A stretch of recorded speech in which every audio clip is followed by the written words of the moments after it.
Hello and welcome to North Country Matters. My name is Donna Seymour. I'm a member of the St. Lawrence County League of Women Voters, one of the civic partners for our show. My guest today is Bobbie Sackman with the New York Caring Majority. Bobbie has been a guest on the show before to talk with us about the crisis in home care here in New York State and potential solutions. Bobbie, welcome back to North Country Matters. You're here to talk about the Home Care Savings and Reinvestment Act today. Hi, good morning, Donna. It's always a pleasure to see you. Maybe we're having more snow here today than you're having. You're having more snow than we are. We have a bright sunny day. Okay, there you go. So, Bobbie, let's remind folks about caregiving across the lifespan needs here in New York State. Caregiving is not a partisan issue. It affects every segment of our population, and it is still a crisis in every corner in this state, isn't it? Yeah, I live in New York City, but I believe that urban, suburban, rural, every corner of this state, we have a rapidly growing aging population, more people with disabilities, and we have the largest shortage of home care workers of any state in the nation. So one of the things that we know is that women of all ages end up leaving their jobs either to raise kids or care for older parents, sometimes both at the same time. So sadly, home care workers are low paid because it's seen as women's work and not recognized and valued as the skill care it really is. Right. Not only it's skilled healthcare. This isn't, quote, babysitting, and there's often health issues that arise every day. Home care workers are working with people who have different frailties, and their conditions are constantly changing, leaving home care workers to make informed decisions. Or if somebody has a disability and is in a wheelchair, needs help out of a bed, that's not easy. So that's a big piece of this, that this is trained healthcare. And we're not just talking about older adults in this campaign, are we? Because the number of older adults with disabilities, it may be difficulty with walking, seeing, hearing, memory, cognition, or performing daily tasks, will continue to soar as the baby boomers enter their 70s, 80s, and 90s. And we know people are living longer because they have better health care. And so that's one of the reasons that folks are living longer. But the longer you live, the greater the chance that you're actually going to have some kind of a disability, isn't there? Well, sure. And actually, I work with the New York Caring Majority, which is a statewide coalition of older adults, people with disabilities, home care workers, and family caregivers. So we always have to bring into this picture. And yes, as one ages, you could get different disabilities and health conditions. But we also work with young people that are disabled for whatever reason, have different disabilities, and really depend on home care. Their worst nightmare is ending up in a nursing home. And so they're very vociferously fighting for home care. So in order to keep people like this safe and in their own homes, which is, of course, the preferred living space for everyone, we're going to need many more home care workers than we have right now. What are the projected numbers, Bobbie?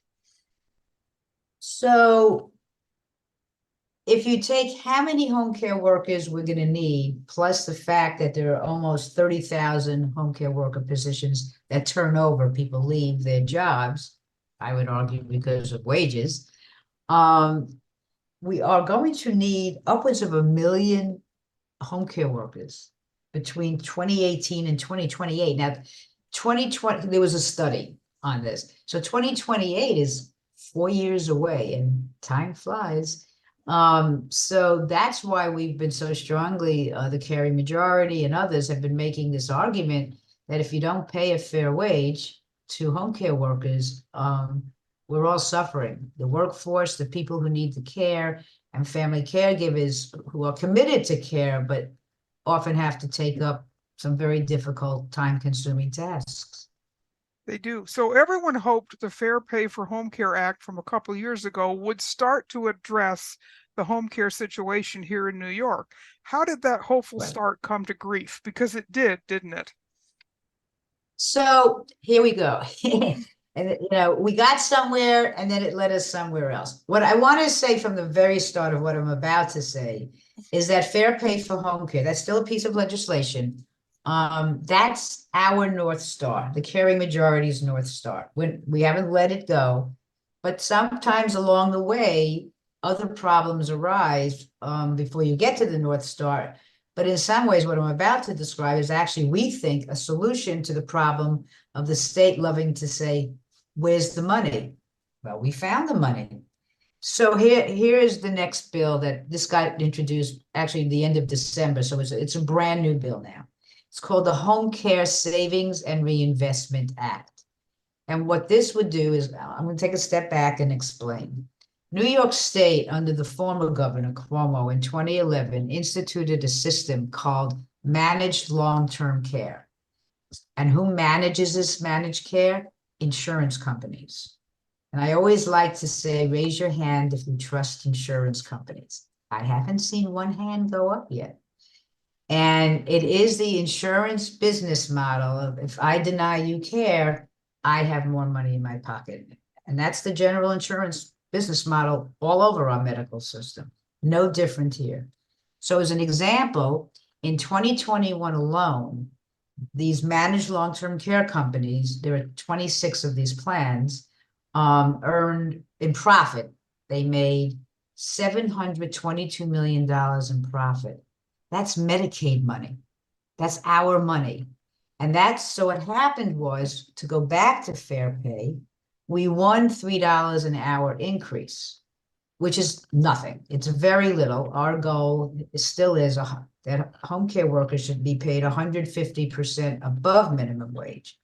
Minimum wage is $15. They should get $22.50, and as it goes up. Okay. So what happened when we began to institute this $3 an hour increase? Back in 2022, the first $2 was going through. So the insurance companies contract with the State Department of Health.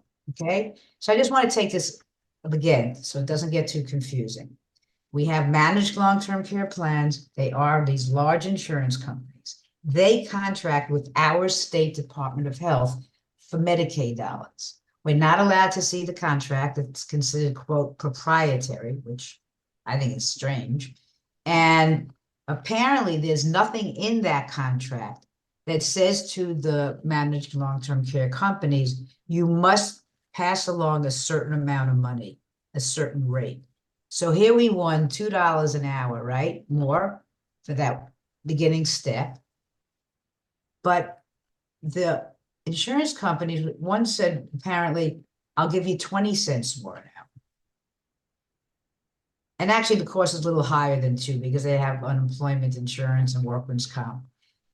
So what happened was the home care workers, the home care agencies, who by law are mandated to pay the wage increases and want to, they put themselves at financial risk by paying the little bit of wage increases we worked so hard for. So they're at risk, the home care agencies. They had to cut back in some instances benefits from the home care workers to afford this, like vacation and overtime pay. They cut back on the number of clients they took who needed the care.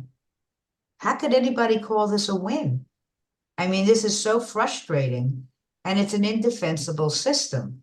So the Home Care Savings and Reinvestment Act would take the middleman out, end managed care, and the involvement of private for-profit insurance companies. And in its place, they call it fee-for-service, but in essence, what it would be is nonprofit, conflict-free care management or case management.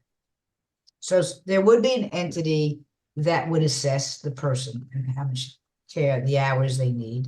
And then there would be these nonprofit agencies the state DOH contracts with to carry out ongoing case management.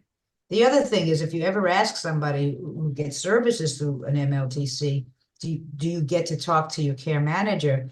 Nobody, they can never reach them. There's this system out there that gets described by the insurance companies like, oh, we have the care management, they're saving life. They're talking about a system that doesn't seem to really exist, except maybe on paper. So this would give ongoing support, and everybody needs the condition change it. The family needs going support. It's common sense. And so we would replace it. Now, this wouldn't happen overnight. It's not like you have a system on Monday and you wake up the next day on Tuesday and it's different. This is complicated. We get it. This is hundreds of thousands of New Yorkers. So there would be a transition. But we have to get out of this for-profit system. And here's what it would save. Upwards, again, everything I'm saying is data for 1199. The healthcare union did a lot of research on this. It would save $3 billion a year of Medicaid money. That's a lot of money. And that could go for wages and for the right number of hours of care. We thought, hey, look, we found the money. It's never that simple, obviously. But we think this is a great idea. It's a win-win. And no, it's an indefensible system. No entity has the right to make this kind of profit on the backs of workers, people who need the care, and ultimately their family caregivers. What's actually happening is that public tax dollars are being siphoned out of the system Yes. to go to the corporate profit. And the people who need the care and the people who give the care are being completely shortchanged for no real value. They're not offering any value to the system, are they? Nada, nothing. No. In fact, they're hurting the system. They're bringing it down because they're threatening the viability of home care agencies. They're causing a large turnover and shortage of home care workers because of the depressed wage levels, and people who can't get care. And I know you want to talk about this, get forced into whether it's assisted living or nursing homes unnecessarily, which of course we know it costs the state even more. So it's not only like they're not giving value, they're actually making it worse. Right. During a time, and I just want to add one more quick thing, during a time when everybody, family members, professionals and home care aides and all, everyone is so stressed out. There's so much anxiety. You're watching your loved one deteriorating, perhaps, or somebody, a young person with a disability who's trying to have it as best an independent life as they can, and not have to worry, can I get in and out of my wheelchair and in and out of bed, So these are very anxiety, provoking situations. And then we have this whole layer on top of it. I call it a policy of neglect.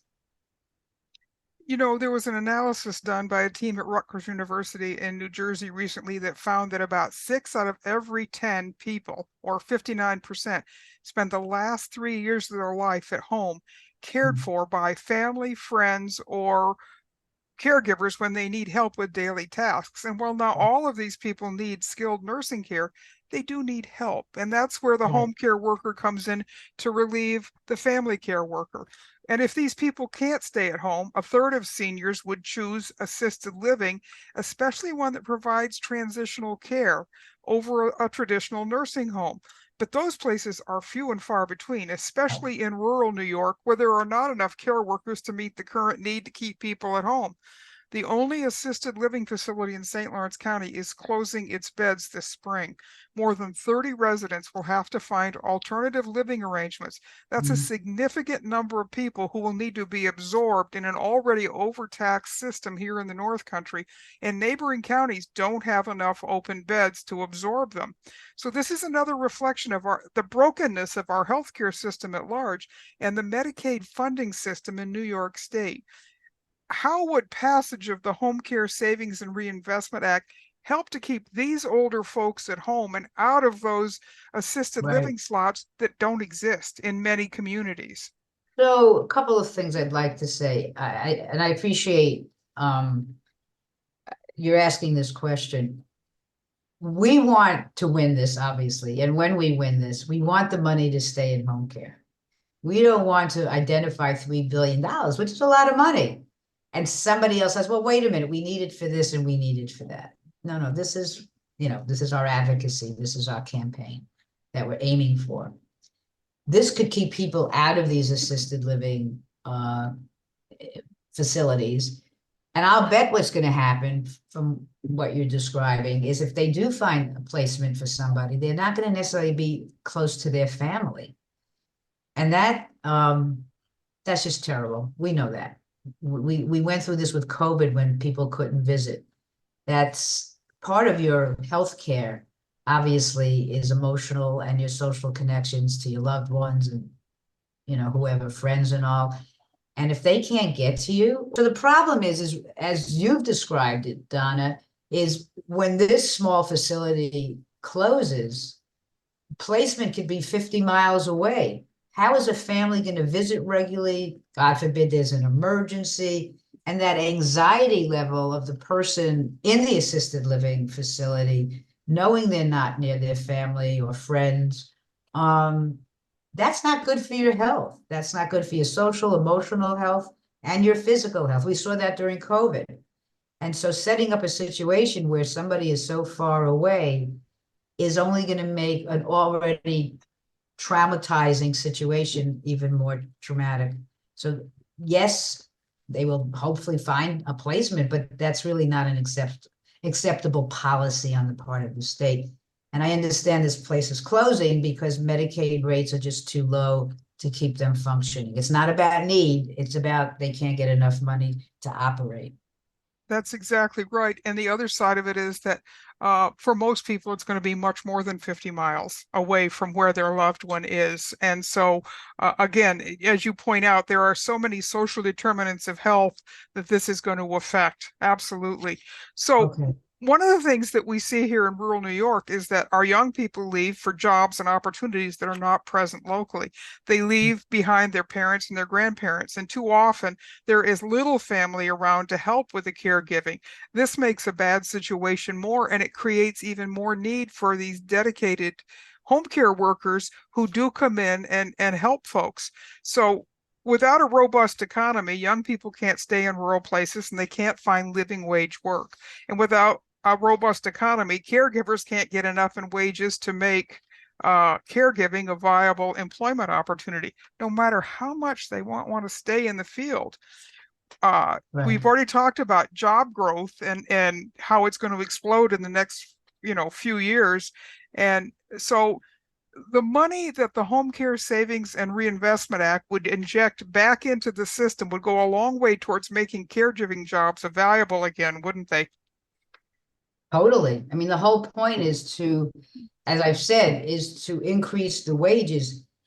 And we want fair pay for home care to be passed because the beauty of that bill is that it would be in legislation, in law, that every time the minimum wage goes up, home care workers would earn that 150% above minimum wage automatically. You don't have to keep fighting and fighting. And then folks could see what their future is like.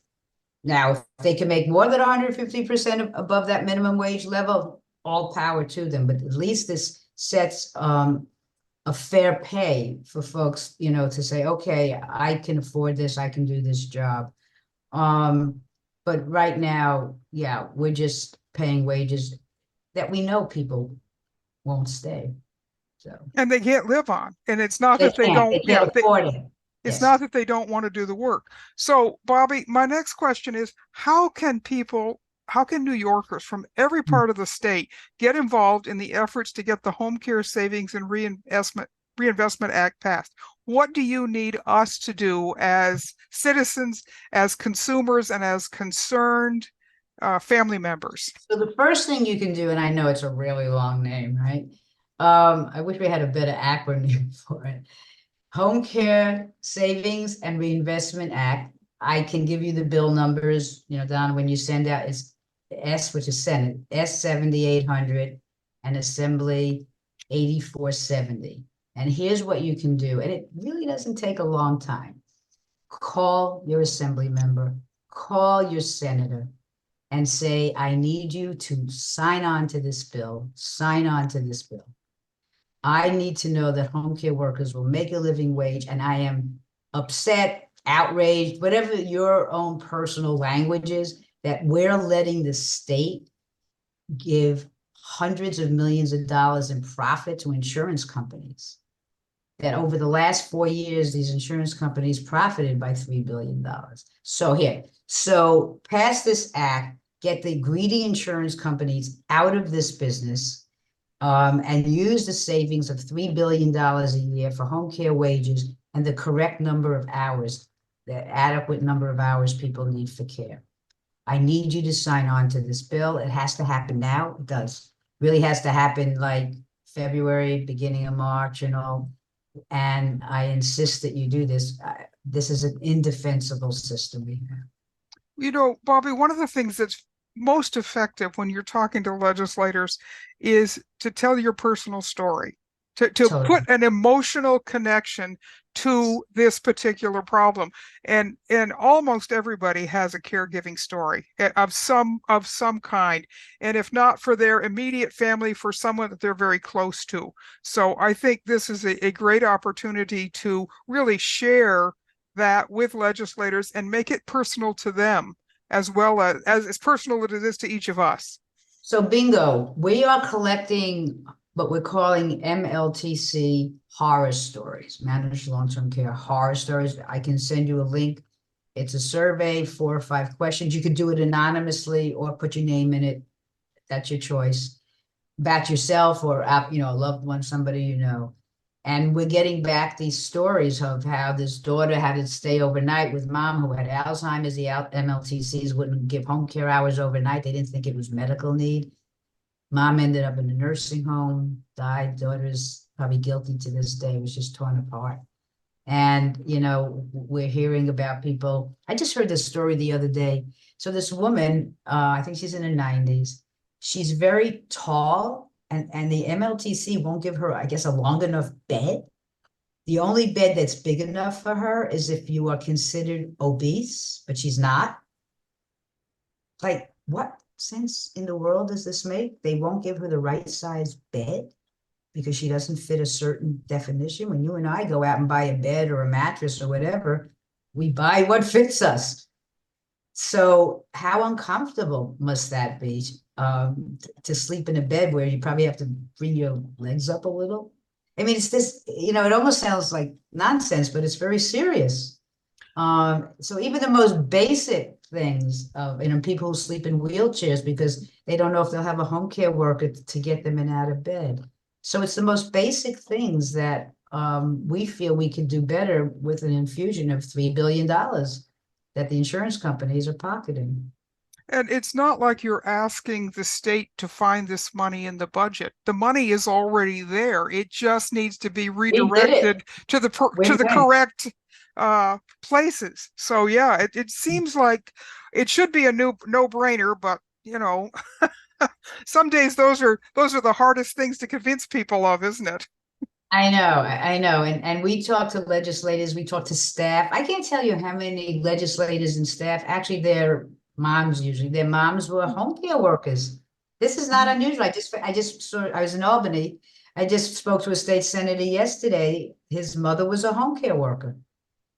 So we all know this one way or the other. And again, on not only the humane level, but on a governance level for the governor and for the state legislature. This is an indefensible system to continue. We need to do better, and that's to make it a nonprofit system and use the saved dollars for true care and wages. You make an excellent point, and I hope that people will take your words to heart and make those calls and contacts with their legislators, who will be in their home offices over the next few Right. weeks. Although they're working in Albany, but they're also going to be at home, and they have staff that Right. always man the home office. So there are people that each one of us can talk to about this. Right. And if you don't get the right person, you can ask, for the phone number to the Albany office, of course, Right. and call directly there. I just wanted to add one more thing that folks can do. If there's any kind of meeting, like you're part of like you are, Donna, you're part of a civic group or some local group or gathering in some way, and they discuss local issues, try to get this on the agenda to talk about this. And because that also, you know, sometimes when you're in company of other people, like you're saying, and you begin to share these stories, it's like, well, wait a minute, this doesn't make any sense. And especially if the local legislator is going to be present, that would be great. That's right. So, Bobbie, on a related note, on November 5th, voters in New York State will have the chance to flip their ballots and vote for the New York State Equal Rights Amendment to the state constitution.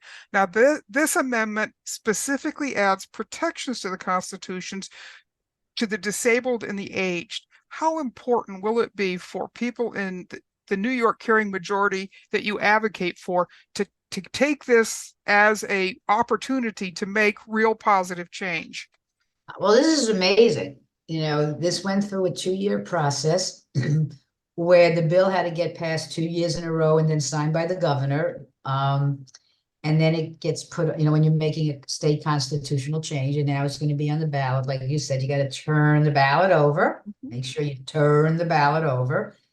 And I can't tell you exactly what the language will be in the state constitution, but I'll tell you what I'm aiming for. Everything we just talked about, that you can stay in the community, that the government here, the state government has to take protections to keep you in the community. And that's home care and other things, obviously, as well. But it's that you have the right. There's a federal case that happened years ago and called Olmstead that says you have the right to stay in the community, in essence, but it doesn't get lived out, as we see. So this would give us further protection, and I really think would give us a strong base as a growing older population, disabled population, to continue to advocate for what we're doing. Yeah, so this is really important, and I urge all your listeners, turn that ballot over, and I don't know the language, but I assume it's sort of check yes for the New York State Equal Rights Amendment. I think it'll be a good day for New Yorkers. It will. And we should remind everyone that if all goes well, each one of us will eventually become an older adult if we're not already there right now. It's And that of always a that good thing. number, many will become to some degree or not disabled. So voting yes is really an important way to ensure that we ourselves and everybody around us is actually going to be protected. Yeah, this is a big deal. This is a really big deal, and age and disability got included in this. So we need to come out and support it. That's right. So, Bobbie, thank you so much for coming in today. This is a big issue. It's a complicated issue in many ways, and in some issues, it's pretty darn simple because the legislature has the power to pass this bill. The governor, if it passes, can sign it, and we can begin to fix this system that is broken right now. So, again, thank you for your time. Thank you for your advocacy and for your words of encouragement to all of us to get out and do our part to make sure that all of those things happen. Thank you. I just finished with nycaringmajority.org. That's where Yes, you ma'am. can. I will put that in the show notes. Thank you so much, All Bobbie. right. A Thank you, rem Donna. Oh, you're welcome. A reminder that these conversations are a production of North Country Matters. This show is a civic collaboration between the St. Lawrence County League of Women Voters and the Potsdam Public Library. Until next time, remember, our North Country matters.